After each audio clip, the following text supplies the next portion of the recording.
بسم اللہ الرحمن الرحیم. ڈیئر اسٹوڈنٹ، میں اکثر یہ آپ کو لیکچر کے دوران یہ کہتا رہتا ہوں کہ جو آبجیکٹیو کے سوال ہیں ان کے اوپر زیادہ فوکس کرنا ہے. تو یہ جو میرے پاس بک ہے نا، یہ عبداللہ ملک کی ہے. اس کے آخر میں جو ہے نا وہ چیپٹر وائز آبجیکٹیو یا شارٹ کوسچن دیے گئے ہیں. یہ دیکھیں، یہ چیپٹر نمبر 1 ہے. تو اس کا نام ہے ہاشمی یہ تحریک ہے یا ارتقاء اس کا. تو آگے جو ہے کوسچن آنسر دیے گئے ہیں.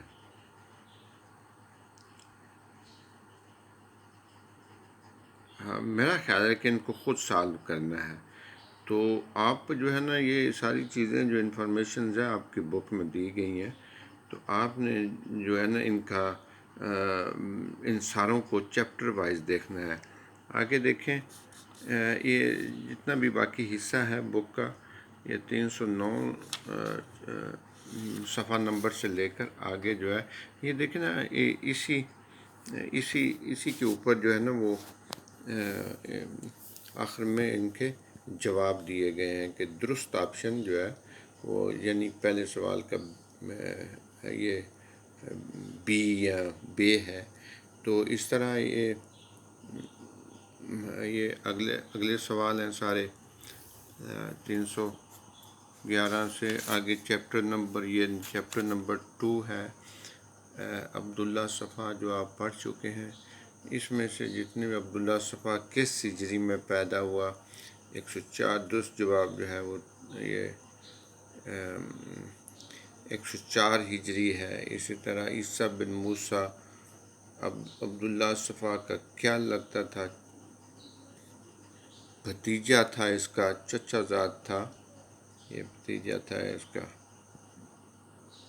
تو اس طرح یہ میں نے آپ کو بتایا ہے کہ آبجیکٹو کے سوال جو ہیں وہ ہر چیپٹر کے آخر میں جو ہے نا وہ دیے گئے ہیں. تو اس میں جو ہے نا وہ ساتھ ساتھ ان چیزوں کو بھی آپ کرتے جائیں کہ تاکہ جو ہے نا وہ آپ کی جو تیاری ہے وہ امتحانی نقطہ نظر سے وہ بھی کمپلیٹ ہوتی جائے. ہم جو ہے وہ محمد مہدی کے بارے میں پڑھ رہے تھے. تو یہ اس نے جو اقدامات اٹھائے، جو اس نے اصلاحات کی، رفاع عامہ کے کام کیے، وہ بالکل ابو جعفر منصور سے مختلف تھے. یہ میں نے آپ کو بتایا تھا کہ نرم دل تھا، شکی القلب نہیں تھا، عفو درگزر سے یہ کام لینے کا جو ہے نا یہ عادی تھا. اس نے شروع میں نظم و ضبط جو ہے اس کے اوپر جو ہے وہ زیادہ توجہ دی.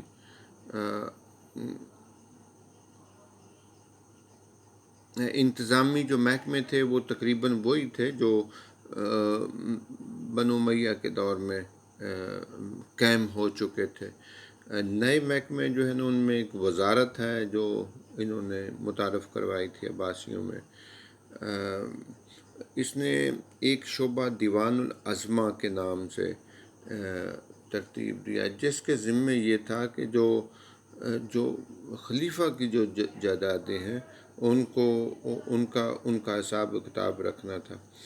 مالیات یعنی خزانہ، پبلک ایکسچیکر، فنانس، یہ مالیات کا جو ہے نا یہ محکمہ، جو جیسے آج کل دور کے اندر خزانہ ہے ملک کا، تو اس کو اس وقت مالیات کہتے تھے. خراج کی جو وصولی ہے، جو مختلف ریاستوں سے جو فتح کی گئی تھیں علاقے، ان سے جو لیا جاتا تھا، ان میں ضوابط کی ضرورت تھی، مستقل ایک ضابطے کی ضرورت تھی تاکہ جو وہ ریونیو ہے، جو آمدنی ہے، وہ خزانے کے اندر جو ڈائریکٹ ہے وہ پہنچے، اس میں کسی قسم کی بے ضابطگی نہ ہو. تو اس سلسلے میں امام ابو یوسف کو انہوں نے قاضی مقرر کیا. امام ابو یوسف امام ابو حنیفہ کے شاگرد تھے، بڑے پائے کے عالم تھے، فقیہ تھے.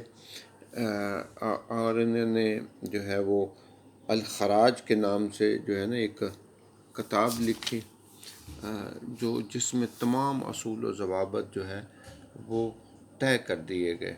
محکمہ برید یہ پوسٹ یعنی ڈاک کا محکمہ تھا، پوسٹ آفس یہ ڈاک کو ڈیل کرتا تھا، تاکہ ملک کے دور و دراز کے علاقے میں جو انفارمیشن ہے، جو معلومات ہیں کسی قسم کی بھی ہوں، وہ مرکز تک پہنچتی رہے۔ اچھا، اس وقت جو محکمہ برید تھا، اس کا عام ڈاک سے زیادہ سرکاری ڈاک سے اس کا تعلق تھا، اور اس کو اسی مقصد کے لیے خبریں درست جو ہے وہ مرکز تک، خلیفہ تک پہنچانے کے لیے اس کو یوز کیا جاتا تھا۔ عام جو لوگوں کی ڈاک ہے وہ بھی ظاہر ہے اس کو یہ ڈیل کرتا تھا، لیکن زیادہ تر اس کا جو مقصد تھا وہ مختلف علاقوں کی خبریں، بغاوتیں، جو لوگ اسٹیٹ کے اگینسٹ کو کام کرتے تھے، ان کی خبریں جو ہے یہ مرکز کے اندر پہنچتی تھے۔ یہ محکمہ احتساب یعنی اکاؤنٹیبلٹی کا محکمہ تھا۔ اس کے لیے باقاعدہ طور پر ایک محتسب کو مقرر کیا جاتا تھا، جس کا عام کام اس کا یہ تھا کہ قیمتوں کو چیک کرنا، شہروں کے اندر ناپ تول کے نظام کو چیک کرنا، جو اوزان یعنی وزن کو تولنے والے جو چیزیں تھیں ان کو چیک کرنا تھا اس کا مقصد جو ہے۔